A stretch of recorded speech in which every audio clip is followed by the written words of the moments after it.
谈了2年恋爱了。对，我跟小敏是2年前在婚礼主持学校认识的，然后毕业以后一起主持4处活动，慢慢在一起相处时间长了，就建立起感情来。从相识、相知、相恋到现在一起开店，然后就是将近2年的时间。你们开什么店呀？开的婚纱摄影婚庆店。也是学的这个专业对吧？对，学的就是婚礼主持，然后自己也非常喜欢摄影，所以有婚礼的时候都是小敏来主持，然后我来摄影。这不挺好的吗？怎么了，姑娘为什么要离开他呀？之前跟他相处的时候，觉得他这个人特别的老实，然后特别勤快，然后也很上进嘛，我就想跟他一起开店创业。然后一起开店创业了之后，我觉得他特别爱撒谎，就不光是对我撒谎，还对我的家长撒谎，然后就没办法接受。都撒过什么谎啊？我每一次跟他打电话，因为他那个时候还在上班，然后我打电话问他什么时候能回来啊，他就会跟我说，我马上就到了，我很快就回来。可是一等就是好几个小时给他打电话，他还是跟我说我马上就回来。对我家长也是，就是因为我妈妈一直都不同意我们交往嘛，然后我就说让他到我家里来缓和一下。5、6点钟我就给他打电话，我说什么时候能回来吃饭呀？他就跟我说我快到了。中途好几个小时，打了10多个电话，短的时候几分钟，长的时候1、2个小时之后，他还是跟我说就快到了。我们全家人都在等他呀，我妈妈都对我毛火了。我真的就是在受夹板气这样子。还没有去他家里之前呢，我平时是6、7点才下班，你4、5点就跟我打电话，怎么可能说马上就到了呢？至少要等到下班了以后才能走，才能出发，对不对？那在路上的时候，我就也是想要先安抚一下大家的心理嘛，就是我快到了，别着急，我是这个意思。这哪叫安抚呀？用我妈的一句话来说，你就是撒谎。而且你也老是骗我妈。我们2个一起开店以来，我妈把车子借给你，你出去拉货，然后拉完回来，车子搬得稀烂，镜子掉了，后面的尾箱就是也蹦开了。然后我妈问你怎么搞的，你说是腾难路腾掉的，腾难路能把镜子腾掉吗？这真的就是撒谎。听不懂是吧？就是我不知道是什么时候摔坏的，就一个拉货的电瓶车，2轮的。然后第一次他问我的时候，我不是说不是我弄的我没有说不是我弄的，我是说不知道是什么时候掉的然后我估计吧，这个路上比较烂，然后就抖坏的。明明就是摔坏了，你为什么要说它抖坏的？你说实话不行呀，说实话我也不怪你，我计较的就是你撒谎。你把我妈的你把我妈的皮衣给我妈整掉了，也是弄出去之后就没有拿回来了。你也说我拿回来了的。真是拿回来之后在库房里。对呀，那我为什么在家里找了，到处都找了就没找到呀？你真拿回来了，他会不在吗？这衣服去哪儿了？说实话呀。他到现在都不说实话，你看吧。不是说实话，是真在库房的某个地方，要么就是在库房呀，我把库房的老鼠都找出来了，就没找到衣服。我把那衣服弄丢了，确实我不该，我也不知道对呀，他现在才承认，你看吧。那你就说怎么弄丢的吧。不知道怎么弄丢。面对这么多人了，你才承认呀。这件事咱们过吧。对啊，我就觉得。基本知道这小子反正借口挺多啊，你可以认定为撒谎，我觉得也不为过啊。还就是我们开婚庆以来，他就是办事能力特别的差，就经常我交代的事情他都做不好。比如说一个很简单的事情，比如说我们2个一起出去主持啊，然后出去主持，我们2个一人就是主持完要收700块钱，然后我跟他说了，我说你主持完之后收自己的钱，收700。因为我的只有600，我之前是拿了100块定金了，然后等到我们到了车站的时候，我问他收了多少钱，他说他只收了600。我说这个事情我不是跟你说了好几次了吗？我一问他，他就说我忘了。做错所有事情他都是一句我忘了就完事了。我真是健忘，好多时候他不在乎你健不健忘，而是觉得我怎么跟你在一起之后，发现这个男人我靠不住。他不上心，你要靠我。对。还有别的矛盾吗？还有就是我们一起开店嘛，然后那个房租费是我妈就是帮忙她出钱装修的，然后房子也是我妈妈的，然后那个装修费跟房租都没有给妈妈。我就说等我们开店了，先把妈妈的钱还上了之后，然后我们2个再分账。然后他就老是说我这么久了，一来他就1分钱都没拿到，怎么样，老是拿这样的事情来跟我吵架。还这钱该还，但还总要有一个还法，对不对？你不可能说挣1分钱就还1分钱，那我身上也得揣个钱嘛，是不是？我出去要买个东西或者应酬都得花钱呢。要逢年过节，我回家，我总不能兜里1分钱，连个水果篮子也买不上就回家看我爸妈了，对不对？而且一开始你跟我承诺的每个月，咱也不说多了嘛，500块钱能干个啥？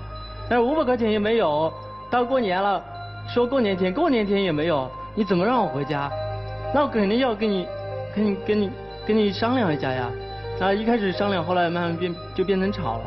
你跟我商量，我哪一次你要用钱的时候我没有拿给你啊？我的意思就是说，先把妈妈的钱还上，所以现在让她来管，然后我们以后这样挣到钱才可以买房呀。你拿着钱你就想分了，拿来用了，那怎么可以呢？没有想过。而且你老是说我妈对你指手画脚，老是说她对你指手画脚，那是你欠着她的钱，她一直在店子上帮我忙，婚纱是她洗的，布场是她跟着一起来布的，家里的活也是她都在帮忙做。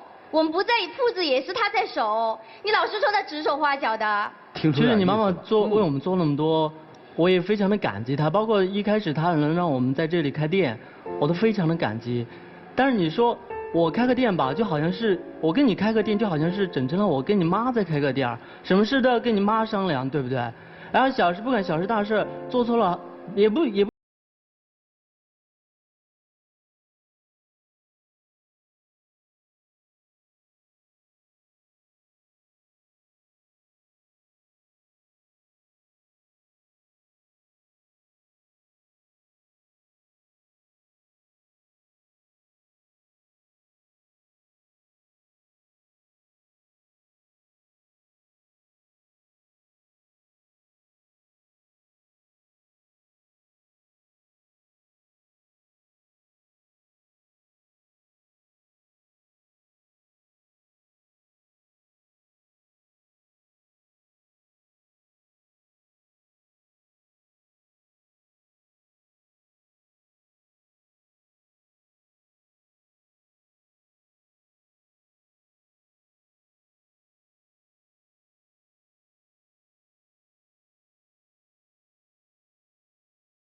消失12个小时，他从头到尾没有给我打过一个电话，没有回我一个 QQ 一个微信，我真的都急坏了。我在东站，然后在火车站来回的跑找他。我天！然后警察也找了很多所，他们说要等他消失24小时再去报警。啊，你一开始走的时候，我给他打过电话，他手机关机，然后我手机在他包里。不止一次，走不动了，我还跑着找你，你知道吗？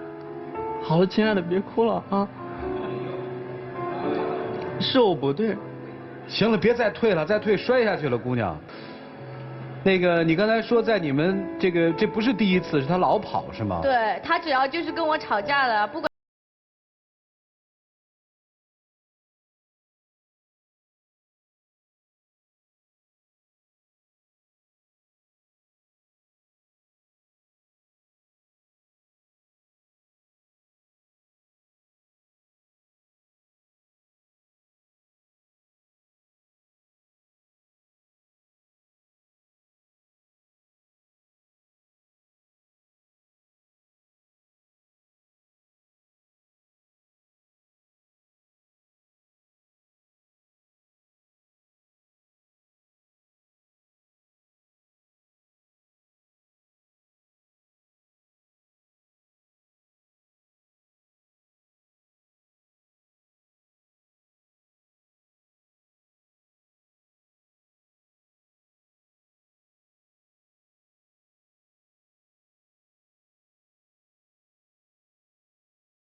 明道吧。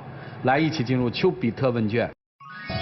赵老师啊，其实我看下来，我觉得特别开心。这一对是特别可爱的一对儿，他们心里头深深的爱着对方，然后其实没有什么原则性的问题。这个男孩所做的所有被女孩指责为撒谎的事儿，其实我们看来就是大男孩的一些还没有学会承担责任，没有会直接说这事儿是我办的，我错了，下回我改，你直接说就好了。而且就是我想你知道一件事儿，男人一定要懂女人，其实你不懂女人，他走的时候他不是要走的，他是等你去逮他的，等你去抱住他的。你不是他让你滚的时候，你不要灰溜溜的走出去，你就我死也不走，我要抱住你。你抱着他说，咱们接着往下说，他什么都不会说，他哭一哭就过去了。第二呢，就是我觉得在你们的感情之中，妈妈介入稍微多了一点点。你们这个年龄，可能很多孩子都没有学会说跟父母建立这个界限，什么事情是你可以管的，什么事情是你不能管的。因为很多这个年龄的都是独生子女，爸爸妈妈舍不得你们受苦，舍不得女儿受罪，所以什么地方都想帮。那其实人就是这样，我既然付出了，我就认为我有权利。权利和义务是对等的，我承担了财务的义务，那么我自然在这件事情上面是有权利的。所以如果你们还想一起做的话，我很建议你们把妈妈的这个股权然后说清楚，包括你们的这个偿还做一个计划，也不要说赚一分就还一分，这个是要理性规划，而不是两个小两口吵来吵去凭感情，我妈付出多少。那么有一些呢，姑娘，我想跟你说，你的这个男朋友是一个非常优秀的人，长得也精善，然后性格也好，你一掉眼泪他就简直要死的样子，所以他很爱你。那但是他做的不好那些事情，是不是可以考虑花一点钱请一个专业的助理来做？他的才华是在什么？是婚礼主持，是剪片子，剪到夜里3、4点钟，那这个是他的才华所在，让他去干他是擅长的事，你去干你擅长的事，你们两个可能组合起来，你可能更善于经营和管理，他更善于技术，你们各自发挥自己所长，不要用自己的这个长处去要求对方。所以我说到现在，我觉得你们还真的是很般配，我很喜欢你们这个爱意浓浓的洋溢在我们的这个场子上面。希望你们能够学会在爱里面去成长，希望你们学会把事业、家庭和爱分开来，希望你们能够好好的在一起。好，谢谢赵老师。伯鸿兄，小邱，撒娇是女性的标识，但撒谎确实不该是我们男人的标识。我也知道你并不是刻意想撒谎，你真的非常喜欢找借口。任何事情由于自己不争气，他也知道自己做不到，做坏了做砸了，他还要找一些借口。关键是要面子。但是我们男人的面子是怎么来的？是要靠自己努力出来的。我想问你，你老实的回答我，小敏在你眼里是不是既爱又怕？是。不要说你有这样的感受，小敏，你上场到现在，我也有这样的一个感受，你真的非常的咄咄逼人，非常的强势。当然有一些道理在你手里，但是女性如果这样强势的话，一个男人再爱你，他也会怕，怕了以后他会失去方寸，就会乱了阵脚。我们经常说一句话，好男人是好女人教出来的。那么他现在这样的状态，难道你没责任吗？你平时这样咄咄逼人的，在对付他的时候，你有没有考虑过他的心是怎么样的？我今天说的文雅一点，作为一个男人，特别是在自己失落迷茫的时候，最渴望的是得到自己心爱的女人的安慰、鼓励和认可，在这当中他去找回自信。而你呢，除了数落他，你还会什么呢？所以在这个过程当中，我想小敏还是应该反思很多的。你这么漂亮，这么小巧的一个女孩，我想有时候如果说稍微温柔一点，她马上会不知所措。我有句话真的不想说，女人强势好景不长。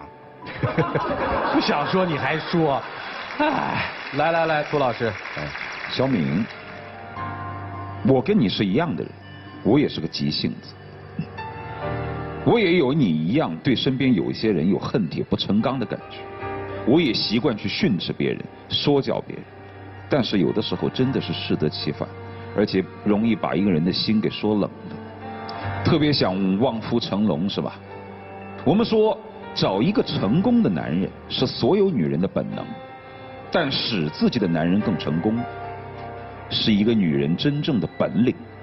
数落别人太容易了，把两个眼睛撑起来，把音量抬高，拿手指戳戳点点，但是能够帮助他爬起来，这太难了。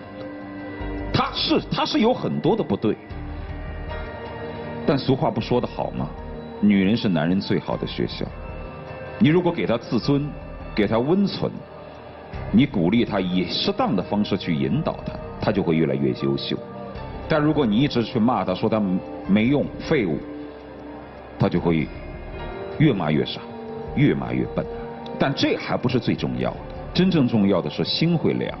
而如果这个时候突然出现一个女人，给她温存，说她哪有你说的那么差，她其实挺棒的，完蛋了，她就奔别的女人怀抱去。你这是把自己的男人往外推呀，你明白吗？至于男生，送你一句话：人生不会苦一辈子，但一定会苦一阵子。你要是逃避苦这一阵子，你一定会苦一辈子。很多事情但凡是上一点点心就不会有问题，对吧？对。但是你偏偏没有上责任心。还有，你内心其实是有很多苦闷，也许他的交流方式不对，所以你不敢跟他说，不敢跟他说，你自己又不能够疏解，长此以往，这些事情会形成你们慢慢彼此之间不愿交流。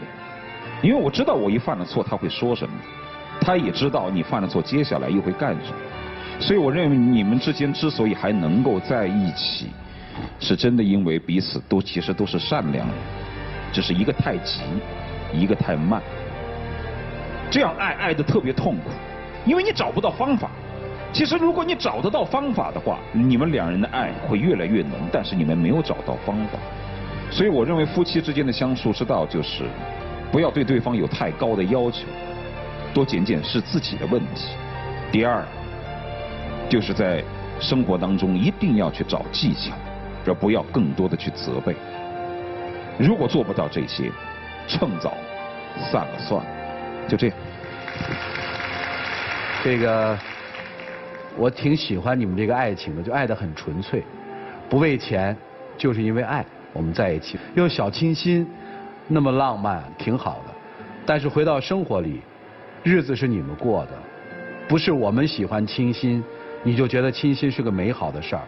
苦不苦你们自己心里知道，能不能吃下这份苦，咽下这个难，你们自己要想清楚。接下来一起进入黄金60秒。亲爱的，这2年以来我们一起相处，我们经历过很多事，遇到过很多人，可能就是为了等待那么一个对的人。我希望我会是这个对的人。你也一直说我不懂浪漫，没有追过你，甚至不知道是什么时候走到一起的。我今天不祈求你能够再次站在这个舞台上来，我只是请你再给我一个机会，回到台下，再给一个机会给我，再让你爱上我，好吗？我觉得我应该也有很多错，我不应该那么强制性的抵押你。来，时间到啊！行了，2位回去吧。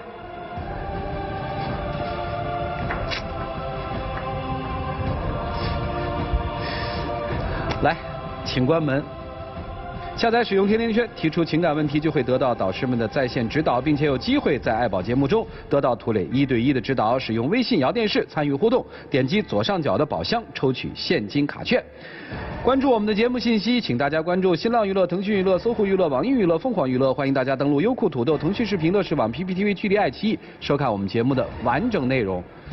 接下来当然是想看这对年轻人，他们自己是怎么做决定的。请开门。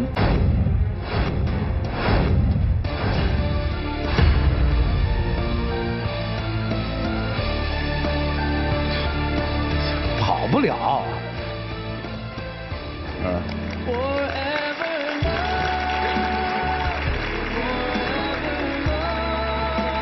就那得逞那坏笑，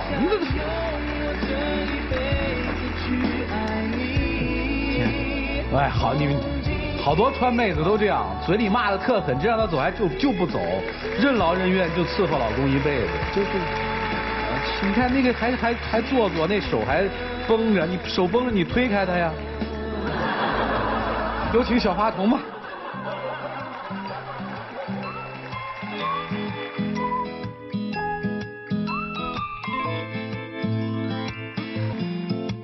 来，各位，我们来见证属于他们的浪漫时刻，请见证。亲爱的，你不是说我一次都没给你求过爱吗？现在我当着大家的面，当着全国所有人的面，我要向你表白，我爱你，请你接受我这份爱的承诺好吗？你是在跟我求婚吗？可以吗？这个以后再考虑吧。我起来了。